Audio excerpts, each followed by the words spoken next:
জীবিত মানুষ কেন মরণ চাইবে? শুনে নাও, মুহাদ্দিসগণ বলছেন শুনে নাও, জগতের অশান্তি সহ্য করতে পারবে না, জগতের ফাসাদ সহ্য করতে পারবে না, জগতের অশান্তি ফিতনা সহ্য করতে পারবে না।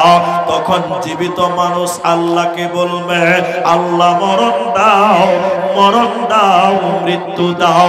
জীবিত মানুষ তখন নিরুপায় হয়ে মৃত্যু চাইবে।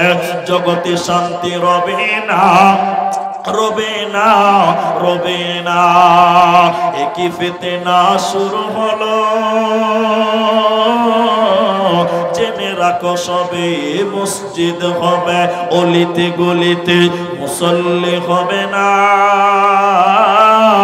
নামে মুসলিম হবে শুধু, ঈমান থাকবে না।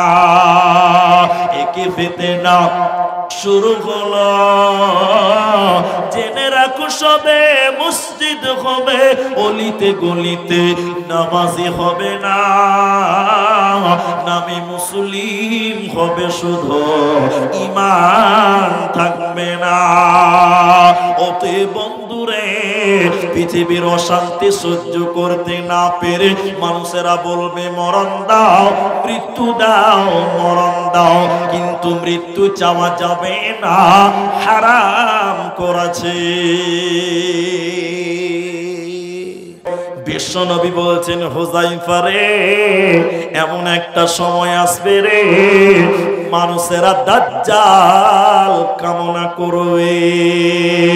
হযরতে হুযায়ফা বললেন, আল্লাহি, আল্লাহর কসম, নবী গো, আমার আব্বা মা আপনার জন্য কুরবান হোক, আমার পিতা মাতা আপনার জন্য উৎসর্গ হোক। নবী গো, মানুষেরা কেন দাজ্জাল চাইবে? লোকেরা কেন দাজ্জাল চাইবে? দাজ্জাল তো ভালো নয়। নবীজি বললেন, উম্মত শুনে নাও, হুযায়ফা শুনে নাও, জগতে শুধু অশান্তি, ফাসাদ এবং ঝামেলা। এই ঝামেলা সহ্য করতে না পেরে মানুষেরা বলবে আল্লাহ, মুহাদ্দিসগণ কারণ বলছেন, মানুষেরা বলবে আল্লাহ দাজ্জাল পাঠাও, দাজ্জাল পাঠাও। দাজ্জাল বোধহয় এই দুনিয়ার সমস্যার চাইতে অনেক ভালো। নবীজি বললেন, শোনো, প্রত্যেক নবী তার কওমের লোকদের, উম্মতদেরকে দাজ্জাল সম্পর্কে ভয় দেখিয়েছে। আমি নবী মুহাম্মদ তোমাদেরকে দাজ্জালের একটা পরিচয় তোমাদের বলে দেই। সেটা কি? নবী বললেন, দাজ্জাল থাকবে অন্ধ। আমাদের আল্লাহ কিন্তু অন্ধ নয়। দাজ্জাল অন্ধ, অনেক ক্ষমতা তার পৃথিবীতে থাকবে, অনেক ক্ষমতা মানুষদেরকে বেঈমান বানাবার জন্য। দাজ্জাল পৃথিবীতে আসবে। তাই আমার নবী ফিতনার কথা বলছিলেন, সমস্যার কথা বললেন।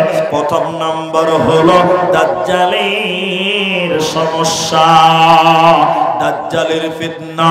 দাজ্জাল কেমন? দাজ্জাল কোথায় আছে? দাজ্জাল কেমন? এক আমার দিকে তাকান, তাইলে বুঝতে পারবেন।